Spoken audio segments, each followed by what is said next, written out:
The coffee spilled across the pristine white tablecloth like a dark tide, narrowly missing Nora Summers' laptop. But landing squarely on the stack of research papers she'd spent weeks compiling for her doctoral thesis.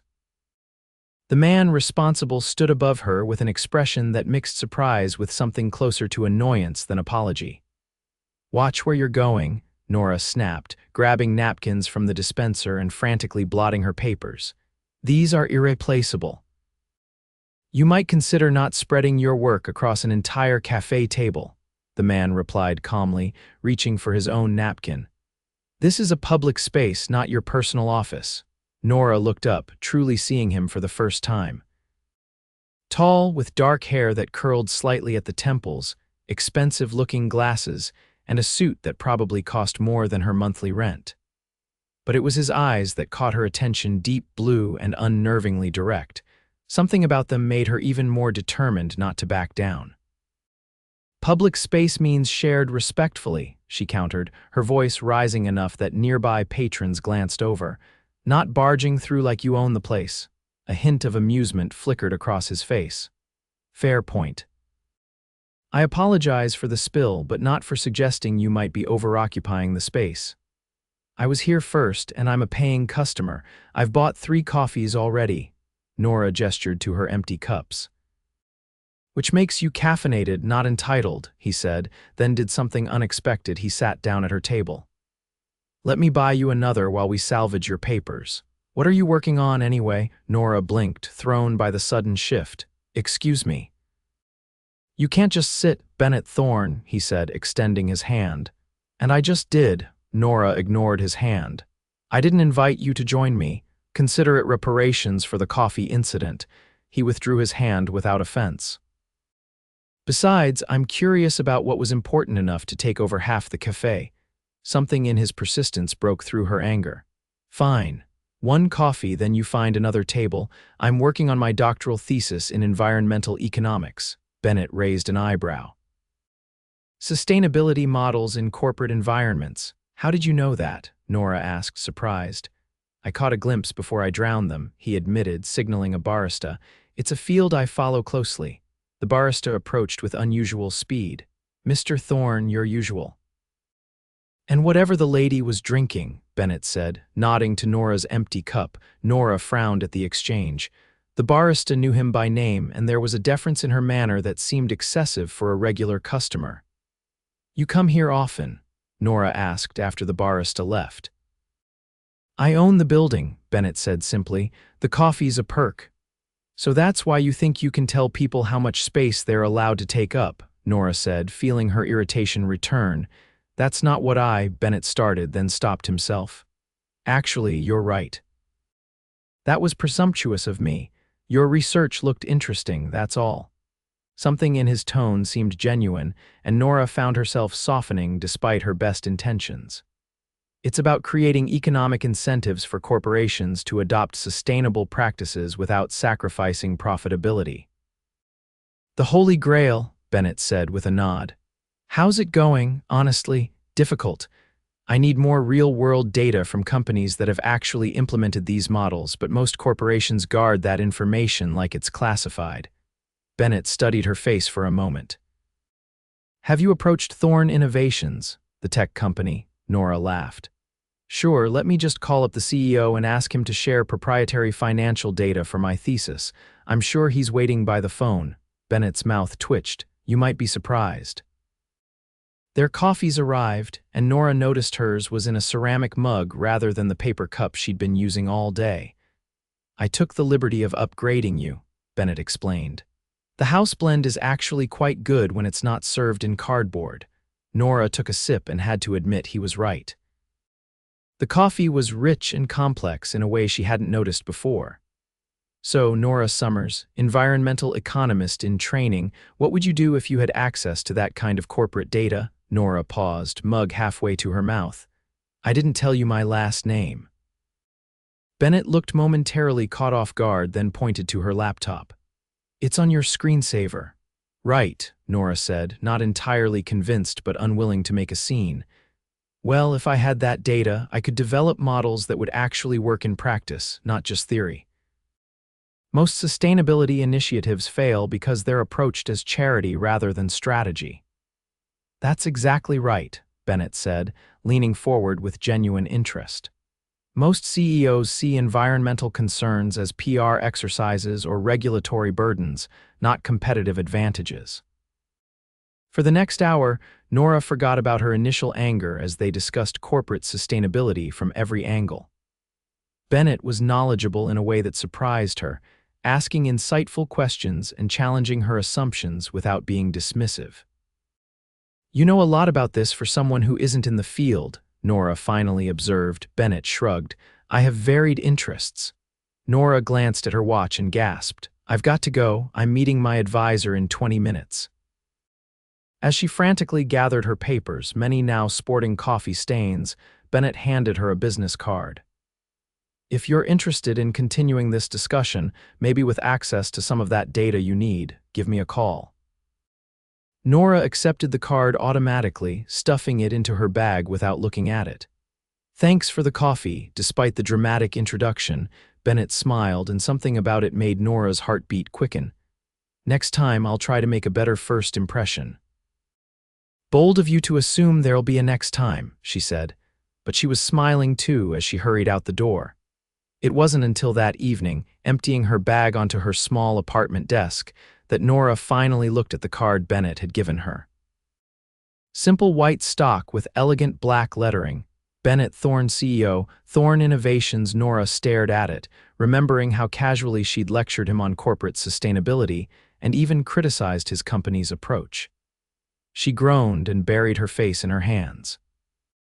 She'd argued with one of the country's youngest billionaires over coffee. 3 days later, after much internal debate, Nora called the number on the card. To her surprise, Bennett answered himself. "Nora Summers," he said before she could introduce herself. "I was beginning to think you'd thrown my card away." "I considered it," she admitted. "Why didn't you tell me who you were? Would it have made our conversation better or worse?" Nora thought about it. "Probably worse. I might have been too intimidated to speak freely." "Exactly. And your candor was refreshing. So about that data for your research. Is that offer still open? Even after I basically told you your company's sustainability approach was outdated," Bennett laughed. "Especially after that. Can you meet me tomorrow? I'd like to show you something." The next day, Nora found herself being escorted through the gleaming headquarters of Thorne Innovations. The building was a marvel of sustainable architecture, with living walls, solar panels, and water recycling systems that were visible parts of the design, not hidden afterthoughts. Bennett met her in the lobby, dressed in another impeccable suit but looking more approachable than she remembered. "Welcome to my actual office," he said with a smile. "Less coffee, more computers, but the principles are the same." "It's impressive," Nora admitted, looking around at the bustling activity. "Though I'm still not sure why I'm here. Follow me and find out." He led her to an elevator that required his thumbprint to access, then up to a floor that seemed quieter than the rest. The doors opened onto a spacious room with floor-to-ceiling windows and a long conference table. "This is our sustainability think tank," Bennett explained. "A team dedicated to reimagining how we approach environmental impact across all our products and operations." Nora walked slowly around the room, taking in the displays and prototypes. "You're developing sustainable tech from the ground up, not just greenwashing existing products." "Exactly, but we need better economic models to prove the long-term viability to shareholders. That's where you come in." "Me?" Nora turned to face him. "What could I possibly offer Thorne Innovations? A fresh perspective, academic rigor, brutal honesty about our blind spots." Bennett stepped closer. "I read your published papers after our meeting. Your approach is exactly what we need. You read my papers." "All 3 of them." The critique of shareholder-centric sustainability metrics was particularly insightful. Nora felt her cheeks warm at the praise. "That was my master's thesis. And now I want to offer you an opportunity for your doctoral research. Full access to our data in exchange for your analysis and recommendations." Nora's mind raced with the possibilities. "That would be incredible, but why me? There are established consultants who do this kind of work." "Consultants tell us what we want to hear." You told me my company's approach was outdated while having no idea who I was. Bennett smiled. That kind of honesty is rare and valuable. For the next month, Nora split her time between her tiny campus office and the gleaming think tank at Thorne Innovations. The arrangement was unconventional but productive. She had unprecedented access to real-world data, and Bennett's team seemed genuinely interested in her findings. Bennett himself was often present, asking questions that pushed her thinking in new directions. She found herself looking forward to their interactions, appreciating the way his mind worked even when they disagreed. "You're suggesting we sacrifice short-term profits for long-term sustainability?" He challenged her one evening as they were the last two left in the think tank. "I'm suggesting the definition of profit needs to expand," Nora countered. "Environmental capital is real capital. Depleting it should show up on the balance sheet. Try explaining that to shareholders who want quarterly returns." "That's your job, not mine," Nora said, then immediately regretted her tone. "Sorry, that came out wrong," but Bennett was smiling. "No, you're absolutely right, that is my job." He checked his watch. "It's late. Have dinner with me. We can continue this conversation somewhere that isn't an office." The invitation caught Nora off guard. "Dinner, like a business dinner?" Bennett hesitated, then spoke carefully. "If that's what you'd prefer." Something in his voice made Nora realize there was another option on the table, and if I wouldn't prefer that, then it would just be dinner. Two people who enjoy each other's company sharing a meal. Nora considered the implications. She'd been fighting an attraction to Bennett for weeks, telling herself it was professional admiration mixed with gratitude for the opportunity he'd provided. But there had been moments, a lingering glance, a touch that lasted slightly too long when passing documents that suggested something more. "Just dinner," she agreed. "But I should warn you, I'm much less polite about environmental policy after a glass of wine." Bennett laughed.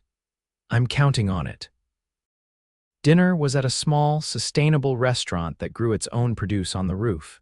The setting was intimate without being overtly romantic, and conversation flowed as easily as it had since their first argumentative meeting. "So why environmental economics?" Bennett asked over dessert. "What drew you to it?" Nora considered the question. "I grew up in a small town that was devastated when the local factory closed.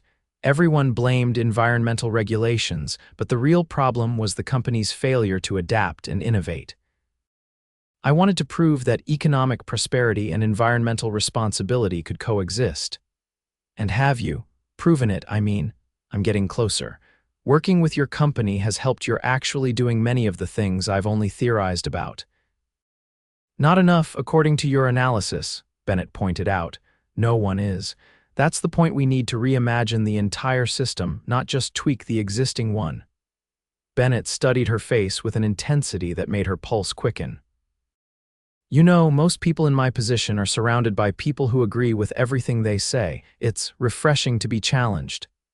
"Is that why you keep inviting me back? For the intellectual challenge?" "Partly," Bennett admitted, "but not entirely." The air between them seemed to thicken, and Nora became acutely aware of how close they were sitting, how his eyes kept dropping to her lips when she spoke. "I should probably go," she said softly. "Early meeting tomorrow." Bennett nodded, signaling for the check. "I'll drive you home." "That's not necessary. I can take a ride share." "I'd like to, if that's okay with you." The drive to her apartment was quiet, charged with unspoken possibilities. When they arrived, Bennett walked her to the door, maintaining a respectful distance. "Thank you for dinner," Nora said, keys in hand. "Thank you for your company," Bennett replied, "and for continuing to push my thinking about what Thorne Innovations could be." There was a moment when Nora thought he might kiss her, but instead he simply squeezed her hand briefly. "Good night, Nora." "Good night, Bennett." As she watched him drive away, Nora realized with startling clarity that she was falling for him not for his wealth or position, but for his mind, his passion for innovation, and the way he listened to her ideas as if they truly mattered. The realization terrified her. Over the next few weeks, the line between professional and personal became increasingly blurred. They continued working together during the day, but their evenings often extended into dinners, walks through the city, and long conversations that had nothing to do with sustainability models. Nora learned that Bennett had built Thorne Innovations from a small tech startup he'd founded in college, growing it through a combination of innovative products and strategic acquisitions. He was passionate about technology as a force for positive change, but sometimes struggled with the responsibilities that came with his position. "The hardest part isn't making money," he confessed during one evening walk. "It's knowing that my decisions affect thousands of people's livelihoods." "That's why what we're doing matters," Nora said. "Creating a model where success isn't measured just in dollars but in human and environmental impact." Bennett stopped walking and turned to face her. "Do you realize how rare you are? Most people see money and power as the end goal. You see them as tools for something greater. Isn't that how you see them too?" she asked. Instead of answering, Bennett leaned in and kissed her, soft and questioning at first, then with growing intensity as she responded. When they finally broke apart, Nora felt slightly dizzy.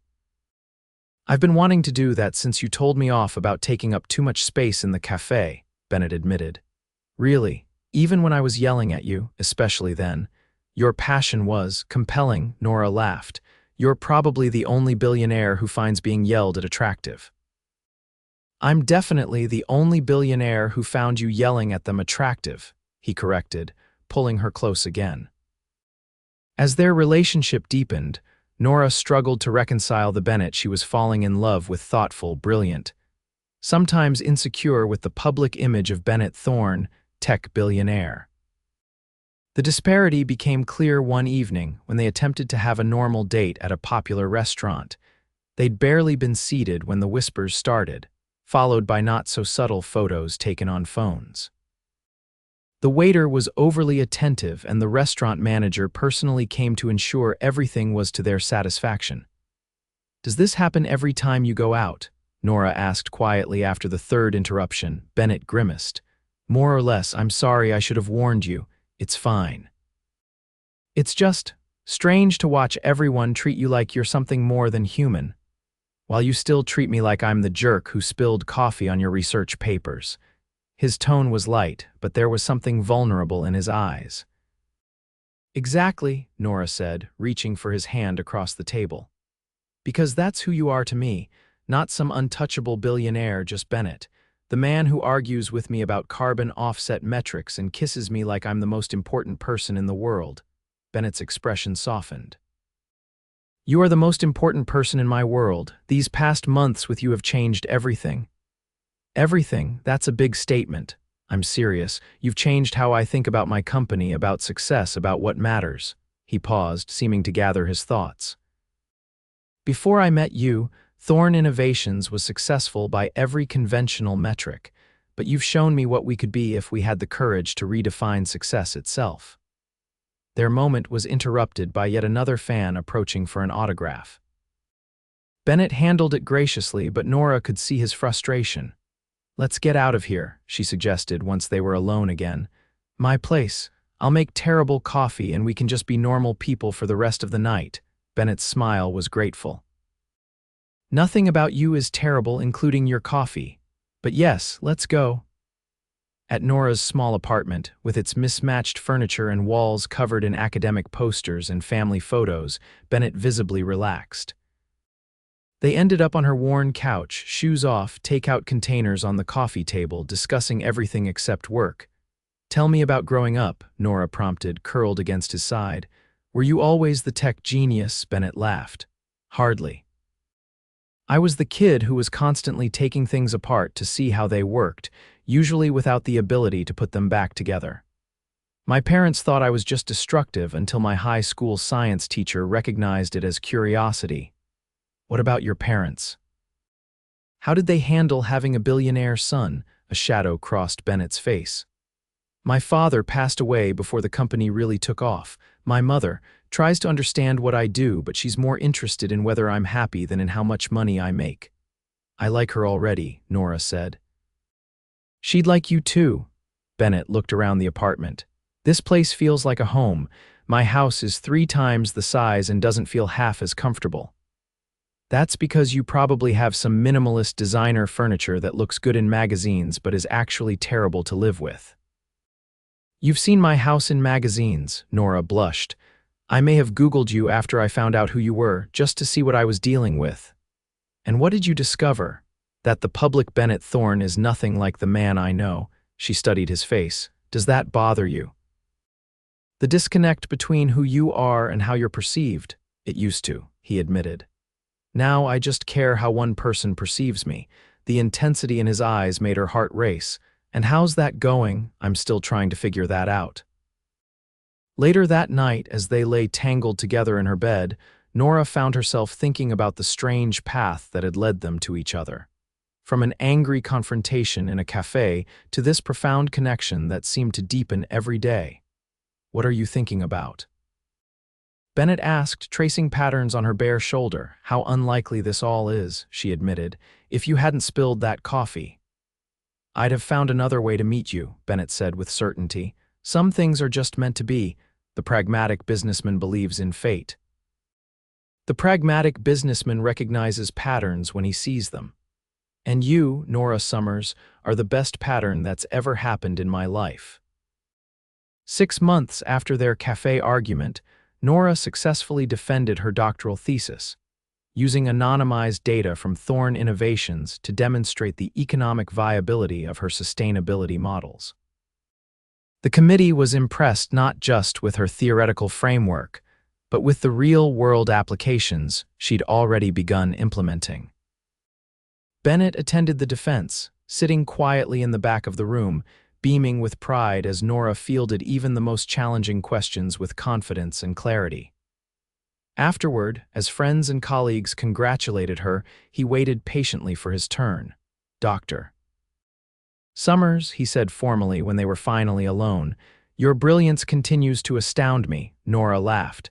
The degree isn't official yet, the paperwork takes weeks. Then I've timed this perfectly, Bennett said, suddenly serious. He reached into his pocket and produced a small velvet box. Because I have a rather important question to ask while you're still just Nora Summers. Nora's breath caught as he dropped to one knee. I spilled coffee on your research because I was distracted by how beautiful you were, Bennett confessed. I argued with you because your mind fascinated me. I fell in love with you because your passion and integrity challenge me to be better every day. He opened the box to reveal a ring with a stunning emerald surrounded by small diamonds. Will you marry me, Nora? Not Bennett Thorne the billionaire, but just Bennett, the man who loves you more than anything in this world. Tears filled Nora's eyes. The man is all I've ever wanted. Yes, I'll marry you. As Bennett slipped the ring onto her finger, she noticed something engraved inside the band. Looking closer, she recognized a formula, her own sustainability equation that had become the cornerstone of her research. You remembered, she whispered, touched by the personal detail. I remember everything about you, Bennett said, rising to kiss her, including how we met. I thought the emerald was appropriate, sustainable, like the future we're going to build together. I love you, Nora said simply, realizing that despite all the complex economic models she'd developed, sometimes the most profound truths were the simplest. 1 year later, Nora and Bennett stood together at the podium of a global sustainability conference, jointly presenting the Thorne Summers Initiative, a revolutionary approach to corporate environmental responsibility that was already being adopted by companies worldwide. The key insight, Bennett explained to the packed auditorium, is that environmental sustainability and economic prosperity aren't opposing forces but complementary ones. It took a chance meeting with a brilliant economist who is now my wife to help me see that Thorne Innovations could lead this transformation. Nora stepped forward. What we're presenting today isn't just theory, it's a proven model that has increased Thorne Innovations' profitability while reducing its carbon footprint by 60% in just 1 year. The audience erupted in applause. As they concluded their presentation, Bennett squeezed Nora's hand, a private moment amid the public acclaim. Later at the reception, as they moved through the crowd accepting congratulations, Bennett pulled Nora into a quiet corner. Happy? He asked softly. Beyond happy, she assured him. Though I still can't believe that spilled coffee led to all of this. Best mistake I ever made, Bennett said. Though I maintain you were taking up too much table space, Nora laughed. And I maintain you were being entitled. We were both right, Bennett conceded. You were spread out everywhere and I did act like I owned the place. Technically, I did own the place. Technicalities, Nora dismissed with a wave. The important thing is we found each other despite a rocky start. Or because of it, Bennett suggested. Some relationships begin with love at first sight. Ours began with righteous indignation and coffee-stained research papers. Much more interesting, Nora agreed, leaning into him. As they rejoined the reception, Nora reflected on the journey that had brought them here. She'd walked into that cafe a graduate student with ambitious ideas, but limited resources to implement them. She'd walked out having unknowingly begun the most important relationship of her life, one that would not only fulfill her personally, but would help her change the world in ways she'd only dreamed possible.